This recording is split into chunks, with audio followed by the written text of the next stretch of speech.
Hey, what's up? Roger the Sleep Doctor here. A 2-Minute Tuesday. Put me on the clock.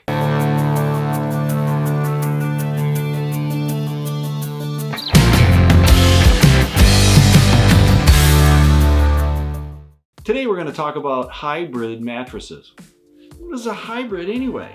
Is it half gasoline, half electric? Actually, hybrid in a mattress only means it has coils in the inside. Duh!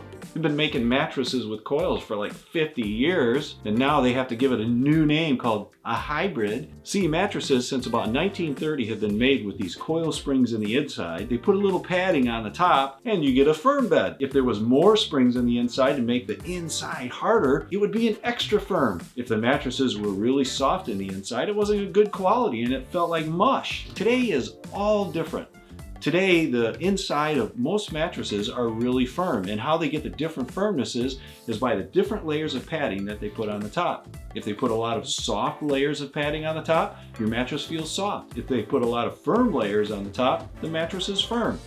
So what's the deal about hybrid? Is it good? Is it worth it? Back in the 1980s, some companies experimented with foam cores. They actually didn't put springs in there. They put foam in the middle and then foam on the top to give the mattress its feel. Okay, this deserves a little story about Tempur-Pedic. Catch this.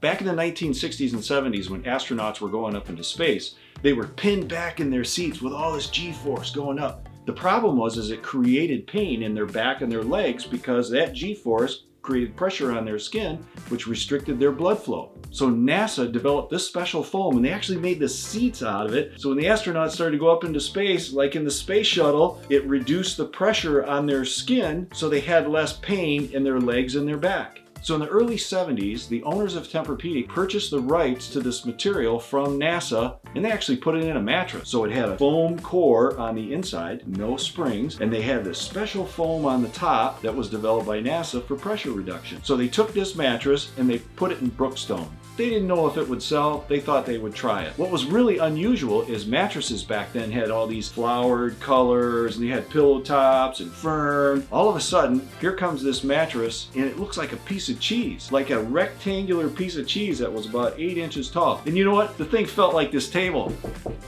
You get what I mean? I mean, it was like hard as a rock, like laying on a table. But because Brookstone back then was a store for first adopters, they would see all the special stuff on there. Hey, I'll try that. And a lot of people didn't like their mattress, so they tried this special space age, if you would, mattress. They took it home and they loved it. They loved it. So sales at Brookstone took off. Owners of Tempur-Pedic said, I wonder if we could sell this another way. And so they started to put it in additional stores, and they tried some furniture stores. Now, Tempur-Pedic not only has this one bed, they have like 14 different beds now, and they're in tens of thousands of furniture store and mattress stores across the country. Anyway, my point was that Tempur-Pedic really changed the industry. Back then, a $299 mattress was about that tall. And then a $399, and a $499, and a $599. You kind of justified it by the thickness of the mattress. At one point, you could get a mattress for $2,300 that was like 22 inches thick. I mean, ridiculous, right? So Tempur-Pedic comes out with this mattress that's 8 inches, looks like a piece of cheese, and it was expensive. It was like $1,500. The first time I looked at it, I was like, who's gonna buy that bed? I mean, it's not even, 12 inches thick. It's only 8 inches thick. The remarkable thing is that the people who tried it at Brookstone, they loved the bed, and they told all their friends. And you know how that goes. We didn't even have social media back then. And they told their mother and their dad and their cousins, and next thing you know, you had these other early adopters that said, maybe I'll try that. So they went out and got the bed, and then more sales, and then word spread. And here you go today. Tempur-Pedic really disrupted the whole mattress industry back then. And the Sealys and the Sertas and the Simmons, they didn't know what to do. Fast forward today, and each one of these big manufacturers has their own higher end Tempur-Pedic-like competitive product. For example, Serta has iComfort. Serta was the first company to really come out with a mattress that competed with Tempur-Pedic at that level. No, it didn't have all the fancy cushioning and super thick and all that kind of stuff. It was basically a flat mattress, just like Tempur-Pedic, but their hook was that this is a new cooling mattress.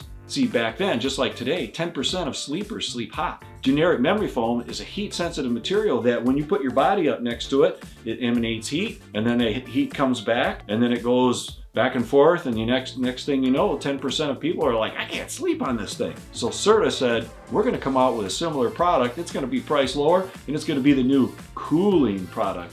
And lo and behold, it was a fantastic success. Serta surged in sales and in competition with Tempur-Pedic. Then Simmons came out with their own version. So this foam core mattress with this space-age Tempur material on the top actually transformed the whole industry. So Tempur-Pedic's chugging along, they're doing a lot of advertising, they're selling a lot of beds, and Sealy comes out with this ad campaign that says, our beds are better for sex. What?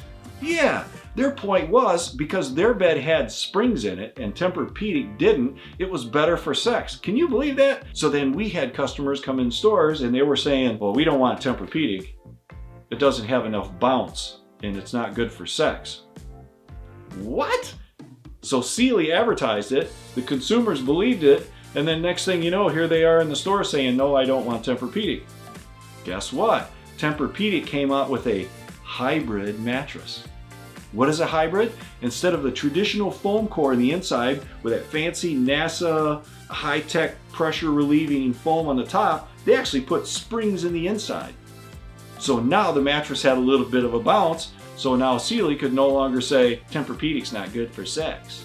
So the bottom line is a hybrid mattress is nothing but the same bunch of padding on the top, you know, whether it's firm pads or softer pads to give each bed its comfort recipe and its feel depending on what you like. But instead of having a foam core, it has springs in the inside. Duh! They've had springs inside mattresses for like 50 or 60 years. It's a new way to sell a product that's been around a long time. Now granted, springs are different. They used to have these old coils and they look like barrels, and now they wrap them in cloth and they call them a pocketed coil or a wrapped coil. The bottom line is it has springs in the middle and there's all kinds of different padding on the top. Duh, there's your hybrid. All right, so that's it. Roger the Sleep Doctor. Check it out. See ya.